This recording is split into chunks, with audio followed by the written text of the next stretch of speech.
What is going on, guys, and welcome back to the channel. Now, I haven't made a discussion video in a little while, so this is a little odd for me. But anyways, since we started building the 05 STI here behind me, I've had some questions coming about why would you want to do a rotated turbo setup on the car? What are the benefits of it? Are there any cons? How much does it cost? And just all around why? So we're going to talk about that today in this video. So to start with, we're going to jump into why you want a rotated turbo to begin with. Like, yeah, looking at rotated turbo setups online, it gets expensive very quickly, which is why we went the route that we did, having a custom rotated setup made for us. Now, why is it called rotated turbo instead of just like putting a bigger turbo on the car or moving the turbo or something along those lines? And I'll show you guys this once we get onto our engine over here with this stock turbo, but essentially your stock turbo on your WRX or an STI. This is a VF50 or VF52 turbocharger. This is a Chinese turbo for his Subaru. It resembles a VF52 though. So normally with all Subaru applications, your turbo sits straight on. Now the problem with that is you can only put such a large turbo in the stock location. Otherwise you start to run into fitment issues on the engine and the bell housing of the transmission. Like I said, after we go through some of this stuff, I'll pull out this engine right here and I'll show you guys just where the fitment issues come in with this. But plus, if you want a big enough turbo, you're gonna have to move the turbo. So moving the turbo up higher and clocking it, you're rotating the turbo. You're just rotating it a little bit. Now, when it comes to rotating a turbo, yes, it does get excited. That shift to the concrete, what is that came out of that turbo? Now, what are some of the downsides of going to a rotated turbo setup? You can get more heat buildup in the engine bay. However, that can be easily mitigated with heat control devices such as ceramic coating, Cerakoting, heat wrap. There's a lot of things to fix those smaller issues like that just come with it. You're putting a bigger exhaust housing in there. Of course, it's going to generate more heat. Turbo blanket like we have on our 6062 behind me. We kind of already talked about it, but the major benefit of doing a rotated turbo setup is clearly so you can fit a bigger turbo back there. Now, there's multiple mounting locations that you can do with a turbo whenever it comes to Subarus. Like you guys have seen it in my 17 STI, the turbo sits right behind the headlight. In this car, we did a standard rotation, I guess you could call it. Standard rotation for the turbo. But once you start getting up there in turbo size, you can start to run into some fitment issues. 60 series turbos are pretty safe bet for whenever it comes to any type of rotated setup. 70 series and 80 series typically require some more fabrication work with any off-the-shelf turbo kit because the turbine housing is so large, it gets difficult to fit it back behind the intake manifold. So that's why you'll see a lot of people who run like 70 series or 80 series turbos move them up here to where the stock intake used to go in the car. That is some gross stuff coming out of that turbo right there. Plus, going to a rotated turbo setup gets you away from the stock location turbo spectrum of Subaru turbos. Whenever it comes to doing a rotated turbo setup, you have so much more turbo selection than you would with a standard location. Aftermarket wise, you can control your AR size, you can control your compressor size. There's so many more variables of that turbo you can control to dial it into the settings that you want for whatever you're going to be using the car for, whether that's drag racing, road racing, street car, daily driver like this one. There's a lot more control over what you can do with the car. It also gives a lot more accessibility to stuff up in the engine bay if you do need to work on it. Everything in there now from the turbo back is V-band at this point, so it's extremely easy to get out. The up pipe is what, T4 and a 2-bolt, so also very easy to work on. Let me show you on this engine here kind of where you start to run into the fitment issues with a bigger turbo in stock location. So this just happens to be a spare EJ25 that we have laying around out of our Legacy that is getting rebuilt right now. So to give you guys a better representation, the stock location for this turbo sits about right here. Now the issue with this is when you want to go to a larger turbo, you can see back here it's already sitting fairly close to the bell housing on the engine. Like granted, this will probably sit in the spectrum of things more or less about right there. But still, once you go anything past like an FP black on these cars, it gets very difficult to fit them. Killer B makes a spoolinator kit, as they call it, that runs, I believe it's a fairly large Garrett, but unable to run that Garrett, there is some machining that you have to do either on the block or on the turbo. I believe they do some of it on the turbo for you to get that turbo to fit. Now, the benefits of staying stock location is you obviously have shorter exhaust piping, but it's not a huge downside when you do start to go to a rotated turbo setup because you're already shooting for more power, so that's not going to be a huge issue for you.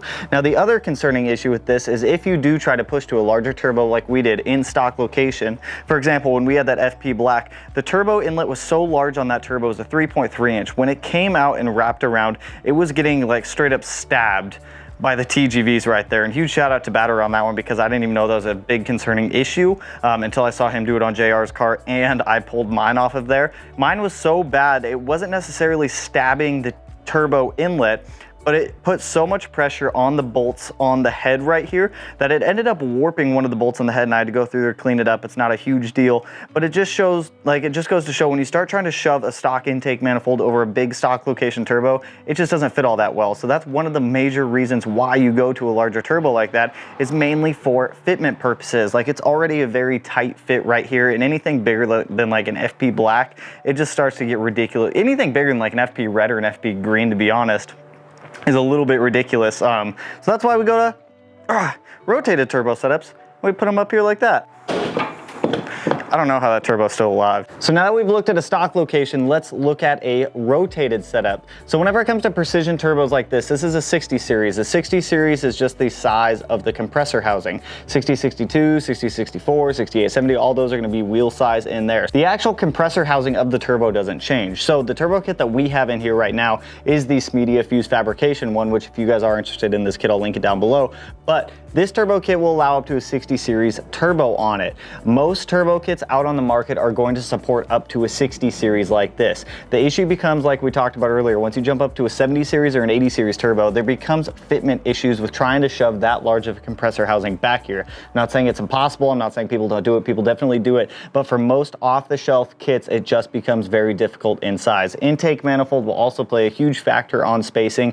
As you can see, our AMS manifold does come fairly close to the turbo, but we designed it this way so that way it doesn't touch the manifold and we still have good shock tower clearance back here. Another one of the benefits to a rotated setup like this is you obviously have shorter intercooler piping right here. It doesn't have to wrap all the way around to go all the way back down. Now, it's not a huge difference. It's maybe about 2.5 feet in savings of intercooler piping, but it is shorter piping. If you go to the extent of doing a rotated intake manifold like this, you're obviously going to shorten it down a little bit more, but it just becomes easier. Like, everything about this becomes easier. Now, one of the things that most people, mainly when they go into this, I don't think fully understand is when you go from a stock location turbo setup to a rotated setup like this, you're more or less likely going to go to a speed density conversion. So on pretty much any car, actually every car nowadays, I don't think there's any of them that come factory speed density, you're going to have something like this. This is your MAF sensor. So your MAF sensor meters the air that goes in from the intake and then helps to calibrate AFRs and things like that in the ECU to make sure the car runs right.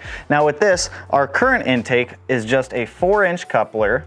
If I can get this on here with one hand, a small tube, and then a filter, which more or less sits right about there.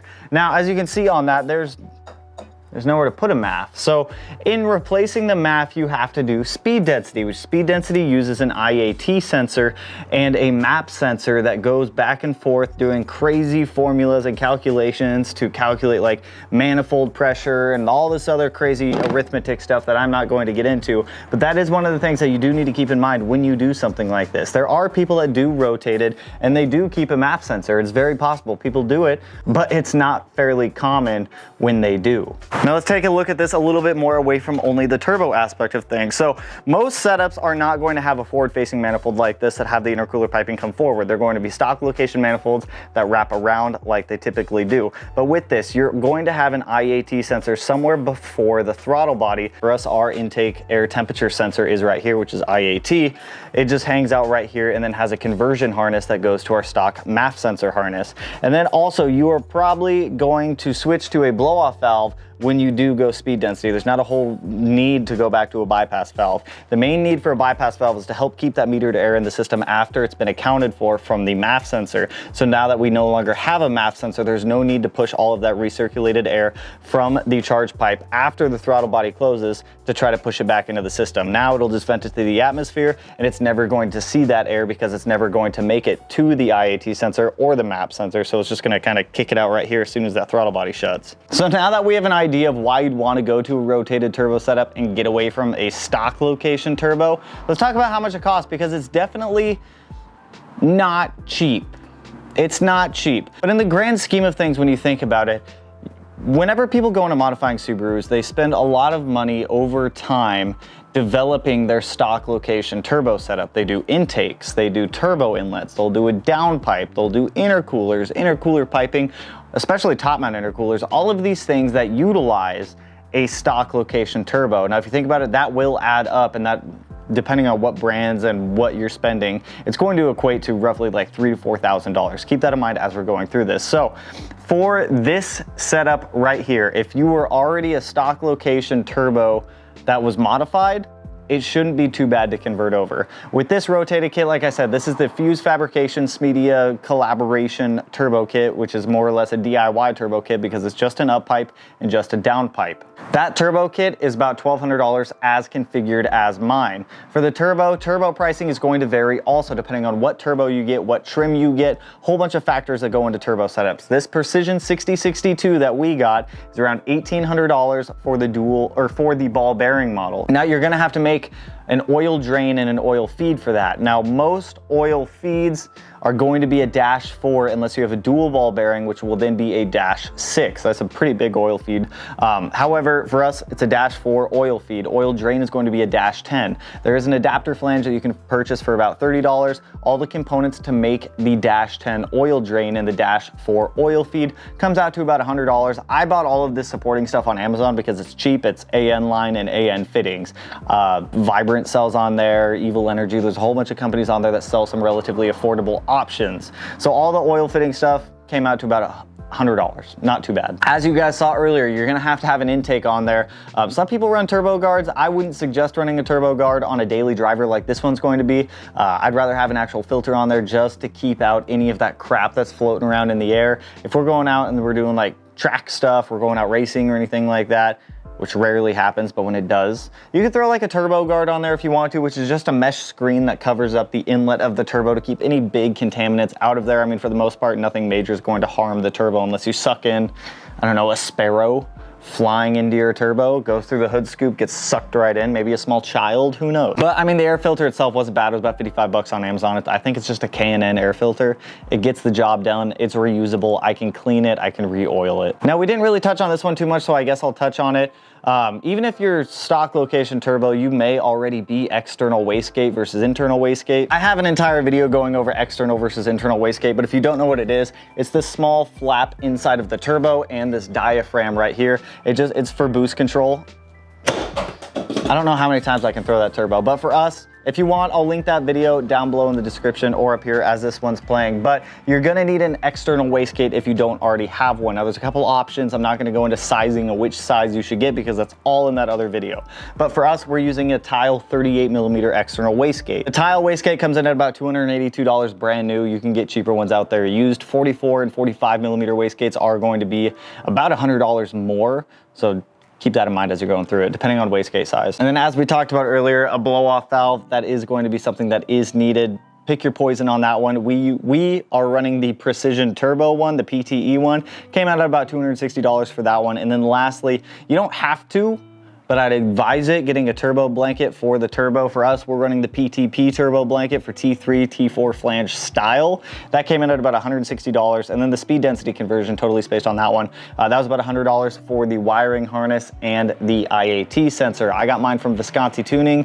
I know iWire makes a great kit also. I've just had this one laying around for a while, so I'm just using it on this car. But all in all, the total to do a rotated turbo setup on this car came out to about $4,078, which isn't that bad because if you deduct how much money I made back selling my stock location turbo parts, in reality, I only spent maybe $500 to do a rotated turbo setup. So even if you've already gone down the path of modifying your car to run a stock location bigger turbo and you want to go rotated, keep in mind that you can sell a lot of those parts off and get money back for your rotated setup. If you've already purchased, you know what I'm saying, you can make money back. So all in all, it only cost me about $500-600 to do this rotated setup over what I sold all of my stock location turbo parts for. Keep in mind, that was my old down pipe, my old up pipe, that was external wastegate, the turbo itself, the turbo inlet, the intake. There was a lot of stuff that came off of there that I just wasn't going to reuse because there's no need for it.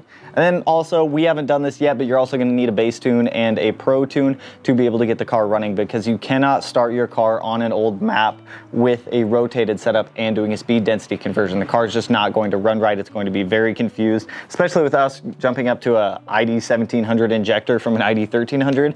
Injector scaling would be off. It wouldn't work out. I hope this answers your guys' questions on roughly how much it costs and why you'd want to do a rotated turbo setup. I know some of you guys were asking another couple random questions actually that came up about rotated turbos. Can you rotate a turbo on an F820 WRX? Yes, I've seen it done. It's not like this type of rotation. The rotated turbos I've seen on F820 WRXs, the turbo ends up sitting about right here behind the headlight, and kind of the few that I've seen have all pointed up towards the front of the car, which is a good setup, but it's not going to be cut, copy, paste for the F820 and the EJ25. The principle of rotating a turbo or moving away from a stock location turbo to a larger turbo is pretty much going to be the same principle, but just not same directly. But anyways, I hope this answers your guys' questions on how much it costs, why you'd want to do it, what are the benefits, pros, cons, all that kind of stuff. If there's anything that I left out that you guys feel is good information, feel free to drop it down below in the comments, or if this has helped you, hey, let me know. Share it with your friends. Share it with your grandma who drives a Subaru Ascent or a 350Z. Tell her to rotate her turbo on her 350Z.